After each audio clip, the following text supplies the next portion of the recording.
Hello, I hope you're well. I want to offer some thoughts today about a challenge that is emerging in this time of being stuck at home. Not the loneliness, which people have been very aware of, but actually the conflict that's showing up in personal relationships.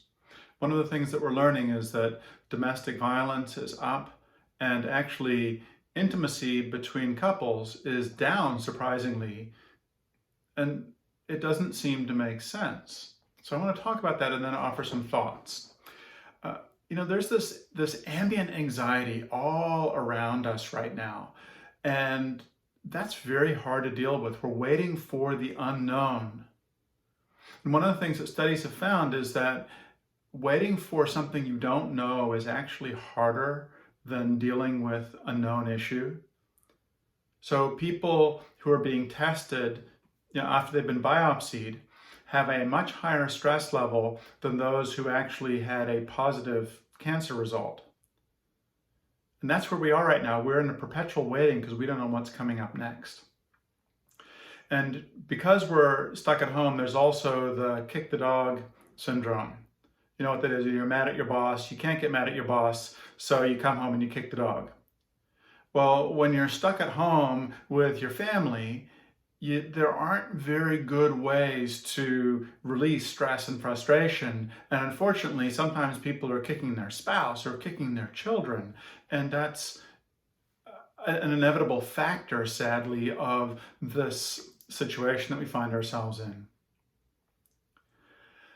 And another thing is you just see more family than you usually do. We normally find this balance. If I can see this much of my loved ones in a given week, and that's what's healthy, and then I'll find other activities. Well, now you don't have other activities. So maybe you're getting over the limit and it's bringing up some challenging situations. So part of what I want to say is just acknowledge, yeah, this is hard. And it can be surprisingly hard to have relationships with people that we dearly love show up as more conflicted at a time when we think we'd be supporting each other more than usual.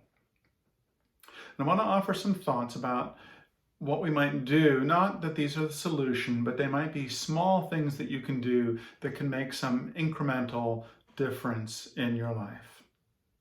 The first is just acknowledge that this is a really hard time, because unacknowledged anxiety and frustration can often lead us to act out. But knowing it's there gives us a chance to act from our better self and come up with a better solution. Second thing is get help. Especially if there's violence going on, get help right away. Call us, call a therapist, call a helpline. But just if you're dealing with a lot of negative emotions, get help. There are a lot of therapists have got online counseling options set up. This is not a place where you have to be totally isolated. A third thing I'd say is increase your self-care.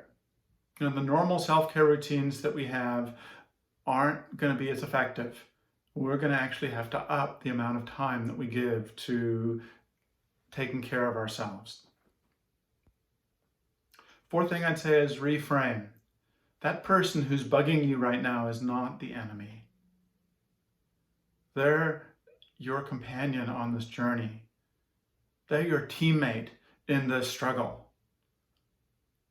How can you enlist them to help you deal with your frustrations rather than taking out your frustrations on them? I'd say be active. Figure out things that you can do that are not involving a screen. Get out there in the world, do some exercise, do some gardening, do some puzzles, do something that is accomplishing something. That can make a difference. And of course, turn to the one who is the source of love. Pray. Spend time in your spiritual practices. Bring that higher reality down into life that will enable you to act as your best self. This is a hard time. And for some people, it's pretty hard. I want to acknowledge that. I believe it will get better. We will get through it. I'm wishing you peace and connection as you journey through.